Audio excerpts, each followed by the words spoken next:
tokony handray ny fitantanana ny SADC ny filoham-pirenena Andry Rajoelina raha isiteny Randriana Soloniako no teo amin'ny toerana raha ny nambarany androany. Raha natao fifidianana mantsy izany ny fifidianana ny filohan'ny SADC dia tsy ho lany ho filohan'ny vondron'ny SADC io ny filoham-pirenena malagasy raha jerena amin'ireo vato azon'ny kandida malagasy hoy ity lehibe ny mpanohitra eo anivon'ny antenimera-pirenena ity. Tokony eritreritra noho izany filoham-pirenena fa tsy manana ny maro anisy eo amin'ireo mpikambana amin'ny SADC ireo ho hiatrany isiteny Randriana Soloniako. Ampisy fiantraikany ratsy amin'ny vahoaka malagasy 30 tapitrisa ihany koa aza raha toa ka mandray fanapahan-kevitra midofitra tahaka ny nanendrena ny kandida malagasy teo amin'ny toeran'ny filohan'ny komisiona vondrona afrikana io ny filoham-pirenena Andry Rajoelina ao anatin'ny SADC ho hiatrany isiteny Randriana Soloniako. Tatrizay etiny Tozorabefaritra Andrira Fisotra. Nivoaka tamin'ny fahanginany androany isiteny Randriana Soloniako manoloana ny faharesen'ny Madagasikara teo amin'ny fifidianana ny filohan'ny vondrona afrikana raha nisafidiny tsy aneo hevitra mikasika io fifidianana io ny tenany mialoha ny fanatanterahana io fifidianana io raha nambarany androany.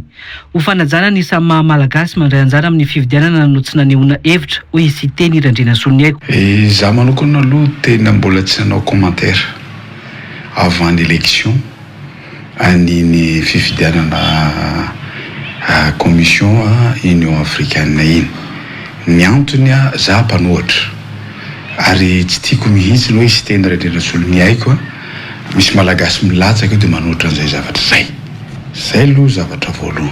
Diso safidy tamin'ny olona natolotra ho kandida ny filohan'ny komisiona vondrona afrikana nefa ny fitondrana hoy isiteny Randriana Soloniako. Diso kastina ihany ingay Randriana Rajoelina. Raha nametraka olona ny ministra anao ary naka décision tamin'ny resaka fanapahan-kevitra géopolitique tonga dia nyroanao le olona rehefa avy eo. Raha tsy resaka fotsiny aho tamin'ny raharahany Ukraine entre conflit entre Ukraine sy ny Rusiana zany. Faharesena ara-diplomatika noho izany no niseho tamin'ny fifidianana filohan'ny komisiona vondrona afrikana iny ho hiatrany isiteny Randriana Soloniako androany. Raha ny tanjon'izao fitondrana zao dia resaka fandresena ara-diplomatika. Hita ary fantatra amin'izao fotoana izao fa ny pays membre ao amin'ny SADC zany dia tsy nifidy any Madagasikara. Izany hoe faharesena ara-diplomatika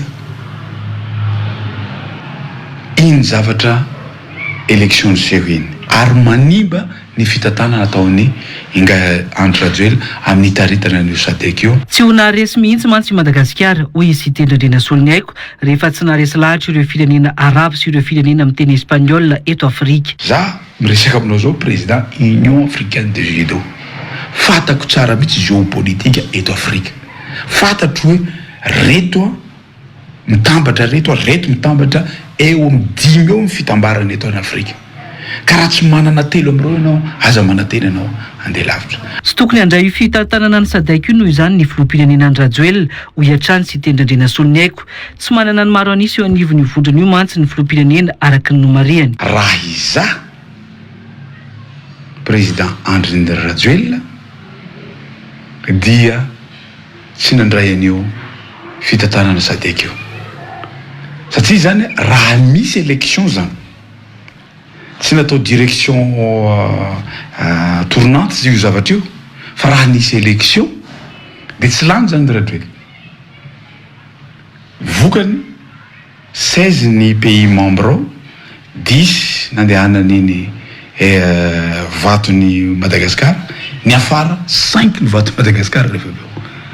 Mazava ho azy raha natao élection koa SADC dia tsy ho lany eo mihitsy zany ingay Randriana Rajoelina.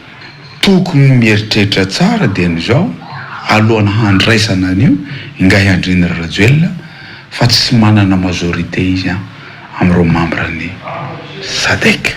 mety hiteraka olana ho an'ny vahoaka malagasy 30 tapitrisa ny fanapahan-kevitra ho raisin'ny filoham-pirenena Andry Rajoelina eo anivon'ny SADC raha izao zava-misy izao ho iatrany sy teny Randriana Soloniaiko. Tiako tenenina amin'izany na ny hitantanana an'io ary tsy maintsy mila stratégie politika ary mila fanapahan-kevitra voahevitra fa tsy hoe mametraka candidat tsy voahevitra ohatrany zay ny tiako tenenina hoe ho lasa hisy impact aty amin'ny fiainantsika malagasy 30 millions raha ohatra ka misy fanapahan-kevitra midofotra amin'ny rindrina ohatran'ireo. Nihitsana taorian'ny fihodinana fahatelo na ny ronde 3 moa ny kandidat natolotr'i Madagasikara Richard Andriamandrato tamin'ny fifidianana ny filohan'ny komisiona vondrona afrikana izay natao tao Addis Abeba ny asabotsy 12 febroary lasa teo. Firenena miisa 740 no nifidy tao anatin'ity fifidianana izay ho filohan'ny komisiona vondrona afrikana ity.